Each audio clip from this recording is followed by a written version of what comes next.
তুই আল্লাহ বলে ডাক দাও, তোর মায়ের থেকে আমি আল্লাহর 99 গুণ মায়া। তুই যদি জিহ্বাটা নাড়াইয়া একটা মোহাব্বতে ডাক দাও আল্লাহ,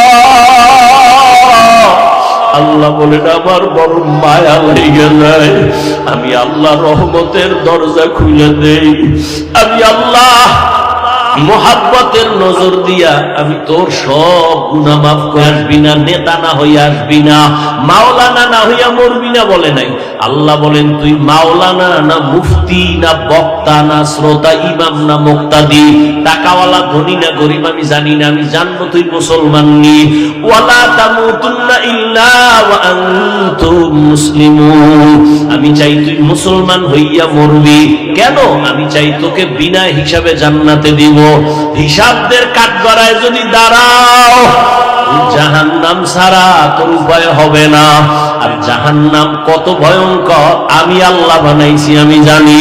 তুই আমার কাছে কত দুর্বল, জাহান্নামের একটা সেকেন্ডের গরম সহ্য করতে পারবি না।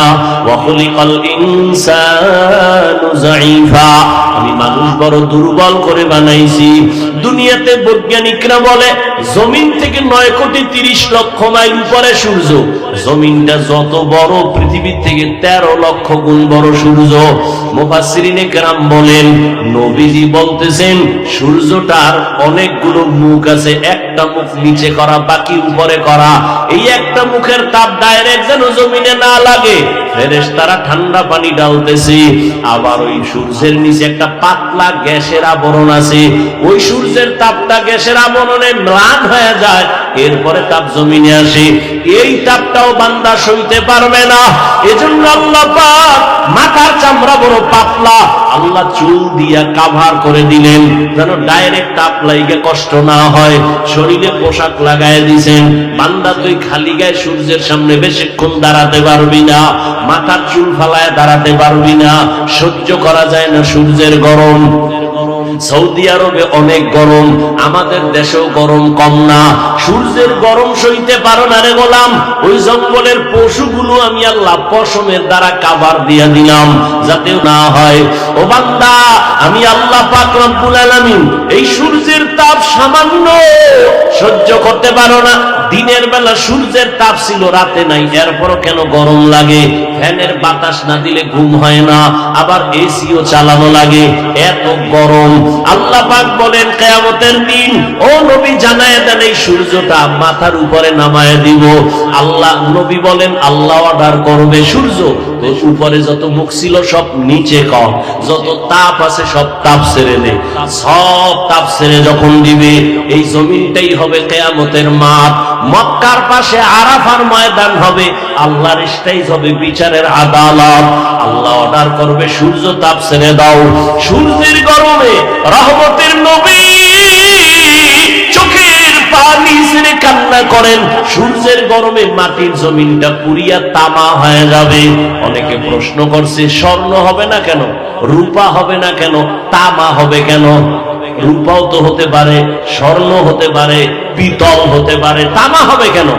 মুফাসসিরিনে কেরাম এটার রহস্য বলছে স্বর্ণের মধ্যে ওই গুণ নাই, তামার মধ্যে যে গুণটা আছে, তোমার রূপার মধ্যে ওই গুণ নাই, পিতলে ওই গুণটা নাই। বলে কি কয়? লোহার এক মাথা গরম হলে ভিন্ন মাথা গরম হয় না, স্বর্ণের এক অংশ গরম হলে ভিন্ন অংশ গরম হয় না। বড় একটা রূপার অংশ এক মাথা গরম করলে ভিন্ন মাথা গরম হয় না। কিন্তু তামা এমন একটা আল্লাহর পদার্থ, এক পার্শ্বে যদি গরম শুরু হয় পুরাটাই গরম হয়ে যাবে সমানভাবে। গরম তামা হবে জমিন, মানুষগুলো সব উলঙ্গ দাঁড়াবে, নারীরাও উলঙ্গ, পুরুষেরাও উলঙ্গ দাঁড়াবে। নবীজি একদিন আম্মাজান আয়েশার ঘরে বৈশা কান্না করতেছেন। আম্মাজান আয়েশা বলেন ইয়া রাসূলুল্লাহ, আমি আয়েশার কোন বেয়াদবির কারণে আপনি কষ্ট পাইয়া কাঁদেন? কয় না না। তো কেন কাঁদেন? বলে কিয়ামতের ময়দান যেদিন শুরু হবে আমার লিল্লাহিল ওয়াহিদিল কাহ্হার। ও দুনিয়ার রাজা বাদশারা নেতারা বলো আজকের এই আদালতের রাজত্ব কার? আল্লাহ পাকের আওয়াজে এমন বিকট হবে কেউ জবাব না দিয়া বেহুশ হয়ে যাবে। আল্লাহ নিজে জবাব দিয়ে যদি ক্ষতি হয় তাহলে খবর আছে আল্লাহর আদালতে। প্রত্যেকটা সুম্মা লা তুসআলুন্না ইয়াউমা ইযিন আনিন নাঈম, প্রত্যেকটা নিয়ামতের বিষয় আল্লাহ জিজ্ঞাসা করবে। কণ্ঠ দিছিলাম কেন, ব্যবহার করছো কোন কাজে, হিসাব নেই। এই হাফিজুর রহমান, তোরে আমি আল্লাহ কণ্ঠ দিছি, কত এলেমওয়ালারা বইল লোক থাকে না, আমি আল্লাহ অনেক মানুষ তোর সামনে বসায় দিছি, আমি আল্লাহ দিছি, তোর বাবায় দেয় নাই। মানুষগুলোকে তুই যদি একটু সুন্দর ভাষায় বয়ান দিতি, দিনের কথা বলতি, কত মানুষ দিনের পথে আসতো, তুই বলো নাই কেন?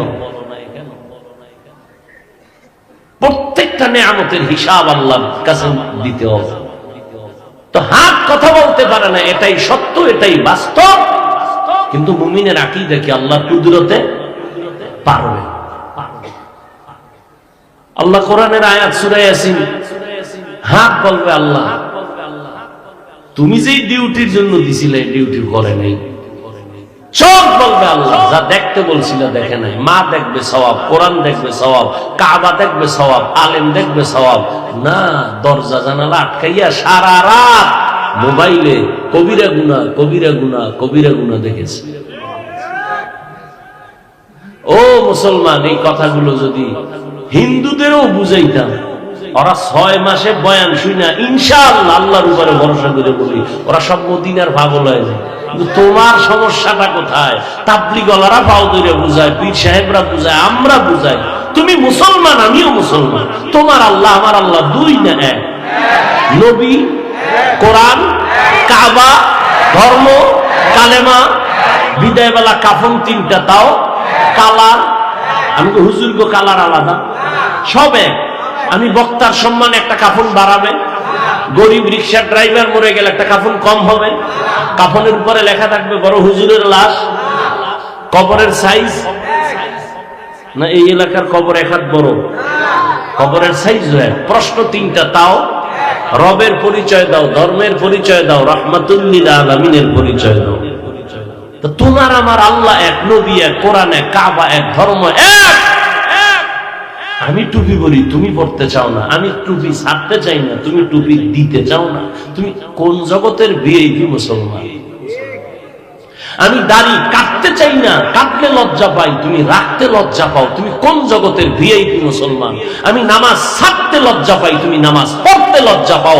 কোন লাইনের মুসলমান? আমি মসজিদে না ঢুকলে লজ্জা পাই, তুমি ঢুকতে গেলে লজ্জা পাও। তুমি কেমন মুসলমান? আবার সাফাবাজি করো, নামাজ না পড়লে কি হইব? দিল পরিষ্কার। তোমার মরণের ভয় নাই। আজকে তুমি ডাইনে বামে দেখো, অনেক অনেক অনেক অনেক অভাব নাই। কই এরম ভাবনা তো অনেকে ভাবছিল, কই আর 10 তলা বিল্ডিং আছে, মালিক নাই, কই কা সুন্দর মনে ঘুমায় নাই। কই গেল ফেরাউন? কই গেল নমরুদ? কই গেল সাদ্দাত? কই গেল হামান? কই গেল গাদ্দাফি? কই গেল আমেরিকার ডব্লিউ বুশ? কই গেল সাদ্দাম? কই গেল? আজ এখানে বসে পবিত্র রাজনীতির নাম ইসলাম। যারা এই পচাটি করে, ওরাও জানে আসলে ইসলাম ভালো। সবাই জানে না, জানে, মানে না কেন? কয় মান, চোখ আছে, চোখে পাওয়ার নাই। ওরে বান্দা, তুই যে সারা রাত দরজা জানালা বন্ধ করিয়া মোবাইল হাতে নিয়ে কবিরা গুনার দিকে তাকাও, জীবনটা গুনায় গুনায় কাটাইয়া চেহারাটা নষ্ট করে ফেলেছ। ও বান্দা, তোরে যদি আমি অন্ধ বানাইতাম, বল কেমনে নাচ গান দেখতি রে বাবা?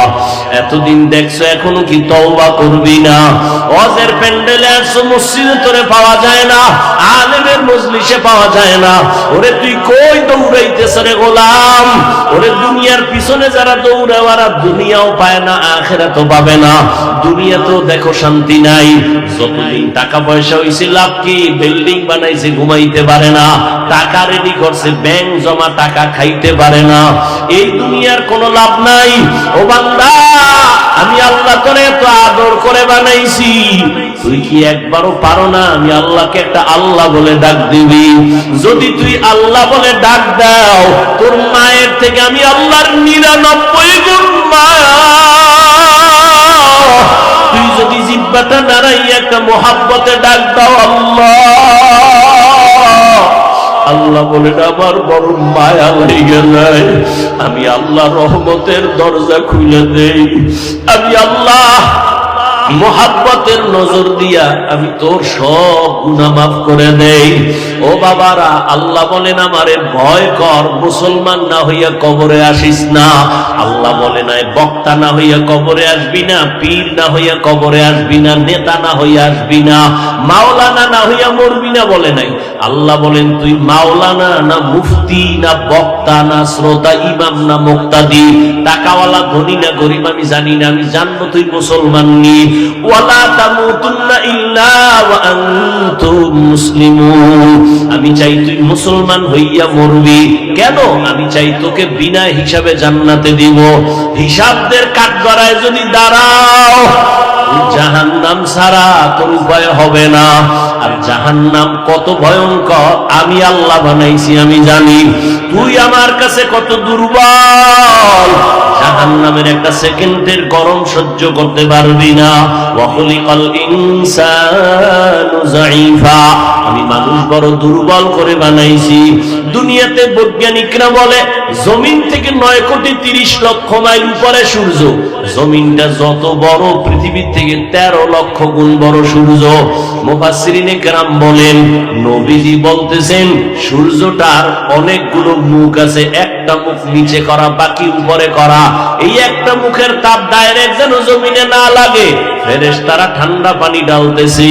আবার ওই সূর্যের নিচে একটা পাতলা গ্যাসের আবরণ আছে, ওই সূর্যের তাপটা গ্যাসের আবরণে ম্লান হয়ে যায়, এরপরে তাপ জমিনে আসে।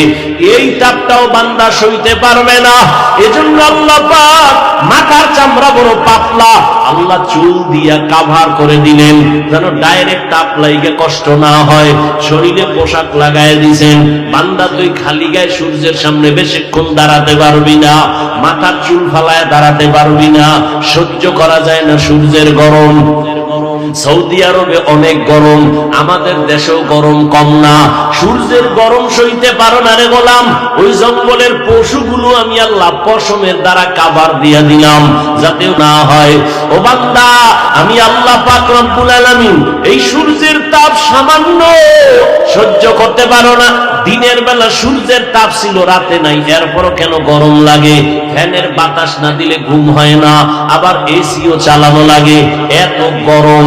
আল্লাহ পাক বলেন কিয়ামতের দিন ও নবী জানায় দেন এই সূর্যটা মাথার উপরে নামায় দিব। আল্লাহ নবী বলেন আল্লাহ অর্ডার করবে সূর্য উপরে যত মুখ ছিল সব নিচে কর, যত তাপ আছে সব তাপ ছেড়ে দে। সব তাপ ছেড়ে যখন দিবে, এই জমিনটাই হবে কিয়ামতের মাঠ। মক্কার পাশে আরাফার ময়দান হবে, আল্লাহর স্টেজ হবে বিচারের আদালত। আল্লাহ অর্ডার করবে সূর্য তাপ ছেড়ে দাও। সূর্যের গরমে রহমতের নবী চোখের পানি ছেড়ে কান্না করেন।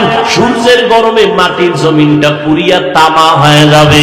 অনেকে প্রশ্ন করছে স্বর্ণ হবে না কেন, রূপা হবে না কেন, তামা হবে কেন? রূপাও তো হতে পারে, স্বর্ণ হতে পারে, পিতল হতে পারে, তামা হবে কেন? মুফাসসিরিনে কেরাম এটার রহস্য বলছে, স্বর্ণের মধ্যে ওই গুণ নাই, তামার মধ্যে যে গুণটা আছে, তোমার রূপার মধ্যে ওই গুণ নাই, পিতলে ওই গুণটা নাই। বলে কি কয়, লোহার এক মাথা গরম হলে ভিন্ন মাথা গরম হয় না, স্বর্ণের এক অংশ গরম হলে ভিন্ন অংশ গরম হয় না, বড় একটা রূপার অংশ এক মাথা গরম করলে ভিন্ন মাথা গরম হয় না। কিন্তু তামা এমন একটা আল্লাহর পদার্থ, এক পার্শ্বে যদি গরম শুরু হয় পুরাটাই গরম হয়ে যাবে সমানভাবে। গরম তামা হবে জমিন, মানুষগুলো সব উলঙ্গ দাঁড়াবে, নারীরাও উলঙ্গ, পুরুষেরাও উলঙ্গ দাঁড়াবে। নবীজি একদিন আম্মাজান আয়েশার ঘরে বৈশা কান্না করতেছেন। আম্মাজান আয়েশা বলেন, ইয়া রাসূলুল্লাহ, আমি আয়েশার কোন বেয়াদবির কারণে আপনি কষ্ট পাইয়া কাঁদেন? কয় না না। তো কেন কাঁদেন? বলে কিয়ামতের ময়দান যেদিন শুরু হবে আমার উম্মতের কেমন হালাত হবে সেই ভয়ে কান্না করতেছি। কি হালাত? আম্মাজানকে নবী বলেন, ও আয়েশা, কিয়ামতের ময়দানে সব উলঙ্গ দাঁড়াবে, সূর্যের গরম, আর একদিকে জাহান্নামের আওয়াজ। জাহান্নাম এমন বড় বড় আওয়াজ দিবে, নবী বলেন হাসরের ময়দানটা থরথর করে কেঁপে উঠবে। আবার আল্লাহ রাগ হয়ে একটা আওয়াজ দিবেন, লিমানিল মুলকুল ইয়াউম লিল্লাহিল ওয়াহিদিল কাহ্হার। ও দুনিয়ার রাজা বাদশারা নেতারা বলো, আজকের এই আদালতের রাজত্ব কার? আল্লাহ পাকের আওয়াজে এমন বিকট হবে, কেউ জবাব না দিয়া বেহুশ হয়ে যাবে। আল্লাহ নিজে জবাব দিয়া বলবেন, মহারাগে রাগান্বিত আল্লাহ। সূর্যের গরম, জাহান্নামের আগুনের আওয়াজ। নবী কান্না করে, ও আয়েশা, এমন অবস্থা যখন হবে নবীদের কোনো গুনাহ নাই, তারাও কান্না শুরু করবেন। আদম নবী উম্মতের চিন্তা বাদ দিয়া নিজের চিন্তায় কাঁদবেন, মুসা নবী কান্না করবেন, ইব্রাহিম নবী কান্না করবেন। সব নবীদের কান্না কি উপায় হবে আজ? আল্লাহ তো রাগ হইয়া গেলেন, একটা ঘোষণা দিয়ে দিলেন, আজ আল্লাহ কঠিন রাগ। এখন আমাদের উপায় কি হবে? উম্মতেরাও পাগলের মতো দৌড়াবে, কোন নবীর কাছে গেলে একটু সুপারিশ পাবো। আদম নবীর কাছে যাবে, ফেরত চলে আসবে, পারবে না। মুসা নবীও ফিরায় দিবেন, ইব্রাহিম নবীও ফিরায় দিবেন। আম্মা জান আয়েশা বলেন, নবী তারপরে কি হবে? নবী বলেন, সর্বশেষ এই উম্মতগুলো আমি মুহাম্মদের তালাশ করবে। আম্মা জান আয়েশা বলেন, ইয়া রাসূলুল্লাহ, আপনাকে কোথায় পাওয়া যাবে ওই দিন? নবী বলেন, ওই দিন আমি আল্লাহর আদালতের সামনে মাকামে মাহমুদ, আমি আল্লাহর সামনে কুদরতি ভাবে চোখের পানি ছেড়ে সিজদায় পড়ে কান্না করব। আল্লাহ আমাকে বলবেন, নবী কাঁদবেন না, মাথা উঠায়া দাঁড়ান। আমি দাঁড়ানো মাত্র আল্লাহ আমার কান্না বন্ধ করে বলবে, যান, আপনি বেছে বেছে গুনাহগার আপনার উম্মত যারা সব জান্নাতের পথে নিয়ে যান।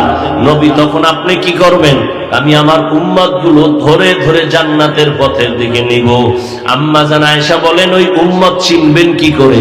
মুসা নবীর উম্মত কোটি কোটি কোটি মানুষের ভেতরে, ঈসা নবীর উম্মত থাকবে, ইব্রাহিম নবীর উম্মত, দাউদ নবীর উম্মত, কেমনে চিনবেন? রহমতের নবী বলেন, ও আয়েশা, আমার উম্মত যারা 5 ওয়াক্ত নামাজ ওযু বানাইয়া আদায় করবে, কিয়ামতের ময়দানে ওযুর জায়গাগুলো নূরের আলোতে চমকাইতে থাকবে। আমি নবী দেখে দেখে জান্নাতের পথে নিয়া কাউসারের সামনে লাইনে দাঁড় করাবো। আমি নবী নিজের হাতে কাউসারের পানি পেয়ালা ভরে ভরে দিয়া আমার উম্মতের পান করায় বলবো, যাও, জান্নাতের গেটে একটা ওয়েটিং রুম আছে, ওখানে বসো। আমি নবী না আসলে তালা কেউ খুলবে না, তালার চাবি আমার হাতে, যাও ওখানে গিয়া বসো। আল্লাহর নবী এভাবে লাইনে পান করাইতে করাইতে হঠাৎ দেখো একটা পর্দা পড়ে গেছে, মাঝখানের পিছনে আরো লোক আছে। নবী বলবেন, ও ফেরেশতা, আমার উম্মত শেষ? কয় না, এখনো আছে। তো পর্দা দিলা কেন? নবীকে ফেরেশতারা বলবেন, ইয়া রাসূলুল্লাহ, এই উম্মত গুলো আপনার, তবে সুন্নতের জবাই করেছে, নিজেও নামাজ পড়ে নাই, অন্যে নামাজ পড়তো তাও পছন্দ করে নাই, নিজেও হালাল খায় নাই, অন্যে হালাল খাইতো তাও পছন্দ করে নাই, নিজেও পর্দা করে নাই, অন্যে পর্দা করতো তাও পছন্দ করে নাই, নিজেও জিকির করে নাই, অন্যেরা জিকির করে পছন্দ করে না, নিজেও নবীর সুন্নাত মানে নাই, অন্যে সুন্নাত অনুযায়ী চলতে গেলে তাও পছন্দ করে না। নবী বলেন, তখন আমি একটু রাগ হইয়া উম্মতের ভাগায়া দিয়া বলবো, সোহকান সোহকালিমান গায়রা মিন বাদি, ভেগে যাও রে উম্মত, আমি তোমাদেরকে উম্মত বলে স্বীকার করি না। ও নোয়াখালী, ও বাংলা বাজারের মা বোনেরা, ও যুবক বাবারা, বৃদ্ধ বাবাজিরা, কিয়ামতের ময়দানে যদি বেনামাজির কাতারে দাঁড়াই, কিয়ামতের ময়দানে যদি আমার নবী তারাইয়া দেয় আর ওই কাতারে পড়িয়া যায়, সাথে সাথে আমার আল্লাহ পাকের আওয়াজ, আল্লাহ বলবে, জাহান্নামের ফেরেশতারাই বেনামাজি ওই বেপরদাওয়ালাদের জাহান্নামের শিকল দিয়া বাঁধো। ওয়াসিকাল্লাযীনা কাফারু ইলা জাহান্নামা যুমারা হাত্তা ইযা জাউহা ফুতিহাত আবওয়াবুহা وقال لهم خزنتها ألم يأتكم رسل منكم يتلون عليكم آيات জাহান্নামের শিকল লাগাইয়া এরপরে লাইনে দাঁড় করাইবে গুনাহগার। ওদের বাম হাতে আমলনামা দিব, তবে সোজা হাতে গুনাহগারের আমলনামা দিবেন না। আল্লাহ তখন রাগ হয়ে অর্ডার দিবে, এই গুনাহগার বেনামাজির বুকের মাঝে ছিদ্র করিয়া বাম হাত ঢুকাইয়া পিঠের দিকে হাতটা বের করো। আল্লাহর অর্ডারে ফেরেশতারা সাথে সাথে গুনাহগার ফিরে ধইরে আল্লাহ আবার রাগ হয়ে বলবে, ওই গুনাহগারের ঘাটটা ধরিয়া মোচড় দাও, মোচড় দিয়া পেছন দিকে ফিরাইয়া দাও। ও আল্লাহর বান্দারা, যদি তুমি মনে করো হুজুরদের কথা মিথ্যা, তাহলে তোমারও আযাব নাই, আমারও কোনো আযাব নাই। আর যদি বলো সত্য, আর সত্যতার দলিল তো কোরআনে আছে, হাদিসে আছে, আবার আল্লাহ কিছু নগদ দেখাইছেন। এই বাংলাদেশে কত কবরে আগুন দেখা গেছে, কত কবরে ধোঁয়া দেখা গেছে, আবার কত কবরের লাশ 30 বছর পর কাফনটাও তাজা পাওয়া গেছে। যত কবরের লাশ কাফন সহ তাজা সব নামাজিদের লাশ, আর যত কবরে আগুন আর ধোঁয়া সব হলো বেনামাজিদের লাশ। ও আমার কলিজার যুবক, স্কুলে পড়ো, কলেজে পড়ো, চাকরি করো, ব্যবসা করো, আমি তোমাকে একবারও বলি নাই তুমি আমার মতো পাস করলি লাগাও। আমি কওমি মাদ্রাসার সন্তান, তুমি স্কুল ছেড়ে কওমিতে যাও বলি নাই। আমি তাবলীগের লাইনে সন্তান, পীরের মুরিদ, তুমিও তাবলীগে যাও, পীরের কাছে যাও, একবারও বলি নাই। বরং আমি আশ্বাস দিয়ে গেলাম, রে যুবক, স্কুলে পড়ো, কলেজে পড়ো, দোয়া করিয়া যাই, ডাক্তার হইও, ইঞ্জিনিয়ার হইও, প্রফেসর হইও, একজন সফল ব্যবসায়ী হও, একজন সফল চাকরিজীবী হও, ডাক্তার হও, কোনো বাধা নাই, ইঞ্জিনিয়ার হও, কোনো বাধা নাই। তবে দাবি আমার বেয়াদব হইও না। তোমার ব্যবহারে কোনোদিন যেন মা বাবা কষ্ট না পায়, তোমার আচরণে কোনোদিন যেন তোমার শিক্ষক কষ্ট না পায়, তোমার ব্যবহারে কোনোদিন উলামায়ে কেরাম যেন কষ্ট না পায়। কারণ তুমি যদি মানুষের বদদোয়া নিয়ে আগাইতে থাকো, মা বাবার বদদোয়ায় তোমার পঙ্গু হইয়া মরা লাগবে, আর শিক্ষকের বদদোয়ায় তোমার বিদ্যা সব ধ্বংস হয়ে যাবে, উলামায়ে কেরামের বদদোয়া তোমার জীবনটা ধ্বংসের পথে চলে যাবে। ও আল্লাহর বান্দারা, তোমার লাইনে কত যুবক জীবনে মাদ্রাসায় পড়ে নাই, আলিফ বা তাও শিখে নাই, স্কুলে পড়ে, কলেজে পড়ে, 5 ওয়াক্ত নামাজ পড়ে, সত্য কথার সাক্ষী দেওয়া আসেনি। আর ওয়াজের দরকার নাই। তুমি নিজেরে জিজ্ঞাসা করো, তোমার মতো যুবক যদি স্কুল কলেজ জেনারেল লাইনে থাইকা নামাজ পড়ে, তুমি কেন পারো না? তোমার উপরে কি কারো মনের কষ্ট, অভিশাপ লাগছে না? আল্লাহ বেজার হয়ে গেল? তোমার মতো যুবকরা এবার police, BDR, doctor, professor, engineer, OC, DC, SP, 5 ওয়াক্ত নামাজি অভাব নাই। কলেজে লেখাপড়া করে দাড়িওয়ালা নামাজি যুবকের অভাব নাই। তুমি কেন পারো না রে বাবা? তোমার মতো যুবক রাস্তায় গাড়ি চালায়, নামাজ ছাড়ে না। তোমার মতো যুবক কৃষিকাজ করে, নদীতে মাছ ধরে, নামাজ বাদ দেয় না। বলো, তুমি কেন নামাজ পড়তে পারো না? তোমার জীবন নিয়ে কি কোনো চিন্তা নাই? তোমার কি কোনো ভবিষ্যৎ নাই? আল্লাহ না করুন আজকে তুমি বাবারটা খাও, এই তো তোমার বাবার ব্যবসায়ী বাহাদুরি। আল্লাহ না করুন যদি তোমার বাপ কালকে মারা যায়, তা তো পুরা চাপ তোমার মাথা। কিন্তু চরিত্র যদি ঠিক না রাখতে পারো, জীবনটা তোমার মরার আগে ধ্বংস হয়ে যাবে। কারণ চরিত্র যার ঠিক নাই, দুনিয়ার কেউ তারে ভালো জানে না, ওর দোকানেও যাবে না, ব্যবসার সাথেও কেউ অংশ নিবে না। ও আমার যুবক বাবারা, এজন্য মা বাবার দোয়া নিয়ে সামনে আগাও। জীবনে বয়ান তো কম জানো না, কম শুনো না রে বাবা। কি লাভ হবে যদি নামাজ ঠিক মতো না পড়ো? মনের বুঝাও রে মন, আমার মতো যুবক জেনারেল লাইনে থাইকেই যদি নামাজ পড়ে, আমি কেন পারি না? আল্লাহর কাছে তওবা করো। জীবনে তো কম নামাজ ছাড়ো নাই, দাড়ি কম কাটো নাই, বেপরদায় কম চলো নাই। মনে চাইছে নামাজ পড়বা না, পড়ো নাই। মনে চাইছে পার্কে যাবা, দৌড়ায় চলে গেছো। মনে চাইছে গুনাহ করবা, করেছো। এখনো কি তওবা করবা না রে বাবা? মা বাবার দোয়া নিয়ে সামনে আগাইও রে যুবক। ওই মা বাবার দোয়া ছাড়া কোনোদিন সফলতা অর্জন হবে না। উলামায়ে কেরামের দোয়া, শিক্ষকদের দোয়া নিয়ে আগাইও। ও আল্লাহর বান্দিরা, পর্দার আড়ালের মা বোনেরা, আপনি আপনাদের সন্তানদের যত বয়ান আমি শুনাইলাম, আপনার দোয়া ছাড়া, চেষ্টা ছাড়া সন্তান আগাইতে পারবে না। আপনার মতো কত মা দামি এ দুনিয়ায় এখনো আছে, নামাজ ছাড়ে না, বেপরদায় চলে না, মোবাইলে চরিত্র বিক্রি করে না, স্বামীর মাল হেফাজত করে, সন্তানগুলো আদর্শওয়ালা বানানোর চেষ্টা করে। আপনি কেন পারবেন না রে মা? ও বৃদ্ধ বাবাজিরা, আপনার মতো বুড়ারা মসজিদে গিয়ে নামাজ পড়ে, আপনি কেন পারেন না? ও ব্যবসায়ী ভাই, আপনার মতো কত ব্যবসায়ী মিথ্যা কথা বলে না, কাস্টমারের ধোকা দেয় না, নামাজ ছাড়ে না, আপনি কেন পারবেন না? এখন থেকে তৈরি হয়ে যান, আল্লাহর কাছে তওবা করেন। মরিয়া গেল যাব, হায়াতের মালিক, ইজ্জতের মালিক আল্লাহ। আর নামাজ ছাড়বো না, বেপরদায় চলবো না, আর দাড়ি কাটবো না, আর মা বাবার সাথে বেয়াদবি করবো না।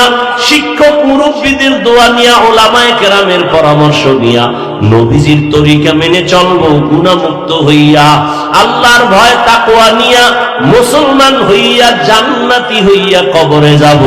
তওবা করার যদি কারো অন্তর নিয়ত তৈরি থাকে, মুনাফিকি না থাকে, যাদের অন্তর তৈরি আছে, আর নামাজ ছাড়বেন না, বেপরদায় চলবেন না, দাড়ি কাটবেন না, মা বাবারে কষ্ট দিয়া বরদোয়া নিবেন না, ওলামায়ে কেরামের দোয়া নিয়া, শিক্ষকের দোয়া নিয়া, নবীর তরিকা মেনে চলবেন। তওবার নিয়ত যাদের আছে, দুটো হাত আল্লাহকে দেখাইয়া দাও। আয় আল্লাহ, আমাদের হাতগুলো কবুল করে নেন। আয় আল্লাহ, আমাদের তওবা কবুল করে নেন। গুনার কারণে বাজার হইয়া আমাদের ফিরাইয়া দিয়েন না রে মালিক। খাঁটি মুসলমান হওয়ার তৌফিক দান করেন। আয় আল্লাহ, গুনাহমুক্ত হইয়া মা বাবার দোয়া নিয়ে চলার, উলামায়ে কেরামের পরামর্শ নিয়ে চলার তৌফিক দান করেন। আমিন। আলহামদুলিল্লাহি রাব্বিল আলামিন, ওয়াসসালাতু ওয়াসসালামু আলা সাইয়্যিদিল আমবিয়াই ওয়াল মুরসালিন ওয়া আলা আলিহি ওয়া আসহাবিহি আজমাইন। ইয়া আরহামার রাহিমিন, ইয়া আরহামার রাহিমিন, ইয়া আরহামার রাহিমিন। রব্বিরহামহুমা কামা রব্বায়ানি সগীরা। ও দয়ার মালিক, গুনাহের বোঝা নিয়ে আপনার দরওয়াজায় হাজির। ওলামায়ে কেরাম, মুরব্বী, হাজী সাহেব, চাকরিজীবী, ব্যবসায়ীরা, আমার কলিজার যুবক ছাত্র ভাই, পর্দার আড়ালের কত মা বোনেরা, তওবার নিয়তে হাত তুলেছি, আর গুনাহ করব না, আর নবীর তরিকার বাইরে চলবো না, বেপরদায় চলবো না, দাড়ি কাটবো না, নামাজ ছাড়বো না, মা বাবার দোয়া নিয়ে চলবো, মা বাবাকে কষ্ট দিব না, মুরব্বী শিক্ষকদের দোয়া নিয়া, উলামায়ে কেরামের পরামর্শ নিয়া, নবীর তরিকায় চলবো। ও আল্লাহ, আমাদের তওবা কবুল করে নেন। তওবার উপরে মজবুত হইয়া চলার তৌফিক দান করেন। আদবালা বিনয়ী জিন্দেগি দান করেন। মাহফিলের আয়োজনকারীদের কবুল করে নেন। আমার কলিজার যুবক, এই সুন্দর বেহেশতের বাগান সাজাইছেন, আমার প্রত্যেকটা যুবকের কবুল করে নেন। দ্বীনের খাদেম বানায় দেন, কোরআন পড়নেওয়ালা নামাজি বানায় দেন। আয় আল্লাহ, আমার কলিজার যুবকদের দিনদার বানায় দেন, 5 ওয়াক্ত নামাজি বানায় দেন। মা বাবার দোয়া নিয়ে চলার তৌফিক দান করেন। শিক্ষকের দোয়া নিয়ে চলার তৌফিক দান করেন। উলামায়ে কেরামের পরামর্শ নিয়ে চলার তৌফিক দান করেন। আয় আল্লাহ, মোবাইলের গুনাহের থেকে হেফাজত করেন। মোবাইলের গুনাহের থেকে হেফাজত করেন। মোবাইলের গুনাহের থেকে হেফাজত করেন। মা বোনদের আবেদা বানায় দেন, পর্দাওয়ালা বানায় দেন, সন্তানগুলো নেককার বানায় দেন। আয় আল্লাহ, সারা দুনিয়াবাসীকে মাফ করে দেন। বিদেশের ঘরে যারা চাকরি করে, ব্যবসা করে, হেফাজত করেন। মুসলমানের হেফাজত করেন। আয় আল্লাহ, জালেমদের জুলুম থেকে হেফাজত করেন। বাংলাদেশ শান্তির দেশ বানায় দেন, জালেম মুক্ত করে দেন। আয় আল্লাহ, আমাদের পরস্পরে মুহাব্বত বাড়ায় দেন, হিংসা দূর করে দেন, উলামায়ে কেরামের এক বানায় দেন। আয় আল্লাহ ইসলামের জন্য আমাদের কবুল করে নেন। মাদ্রাসা মসজিদ সহ সমস্ত শিক্ষা প্রতিষ্ঠানগুলো নবীর আদর্শে কবুল করে নেন। আয় আল্লাহ আদওয়ালা বিনয়ী জিন্দেগি দান করেন, এলাকার ঘরে ঘরে শান্তি দান করেন। যারা ব্যবসা করে চাকরি করে সবার কামাই রুজিতে হালাল ভাবে বরকত দান করেন, হারাম থেকে হেফাজত করেন, মুখালেফের মুআফিক বানায় দেন, জাহিরি বাতিনি দুশমনের মোকাবেলায় বিজয় দান করেন, ইলম ও হিকমত আমলে বরকত বাড়ায় দেন, উলামা তোলাবা উম্মতের অন্তরে ইজ্জত রহব বাড়ায় দেন। আয় আল্লাহ আমাদের জানমাল হাল পরিবার হেফাজত করেন, চলার পথে হেফাজত করেন আল্লাহ। আয় আল্লাহ যারা লেখাপড়া করে পরীক্ষার্থী কামিয়াবি দান করেন। আয় আল্লাহ মা বাবা সন্তান স্ত্রী স্বামী সবার সাথে মোহাব্বত বাড়ায় দেন। আয় আল্লাহ প্রত্যেকের জীবন শান্তির জীবন বানায় দেন। আয় আল্লাহ অভাবীদের অভাব দূর করেন, ঋণ আদায়ের ব্যবস্থা করে দেন। আয় আল্লাহ সুন্নাতওয়ালা জিন্দেগি দান করেন, নবীর রওজা বাইতুল্লাহ জিয়ারতের জন্য কবুল করে নেন। আয় আল্লাহ আমরা যারা হাত তুলেছি জানি না কার মা নাই বাবাও নাই, মেহেরবানি করে সবার কবর জান্নাত বানায় দেন। যারা বেঁচে আছেন হায়াত বাড়ায় দেন, অসুস্থ যারা কুদরতের দ্বারা সুস্থ করে দেন। দ্বীনের নিসবতে নবীজির মোহাব্বতে আওয়াজে কথায় রুহানিয়াতে স্পষ্টতা বাড়ায় দেন। সারা দুনিয়ায় খেদমতের জন্য কবুল করে নেন, দীর্ঘ নেক হায়াত দান করেন আল্লাহ। আয় আল্লাহ হিম্মত শক্তি সাহস বাড়ায় দেন। আয় আল্লাহ বাতিলকে বাতিলের দ্বারা মিটায় দেন। আয় আল্লাহ ঈমান আমলের শক্তি বাড়ায় দেন। আয় আল্লাহ বাতিলের নেফাকি জাহির করার দ্বারা উম্মতের ঈমান আমল হেফাজত করেন। নবীজির মোহাব্বতে আমাদের দোয়া মুনাজাত কবুল করে নেন। ওয়াসাল্লাল্লাহু তাআলা আলা খাইরি খালকিহি মুহাম্মাদ ওয়া আলিহি ওয়া আসহাবিহি আজমাইন বিরহমাতিকা ইয়া আরহামার রাহিমিন।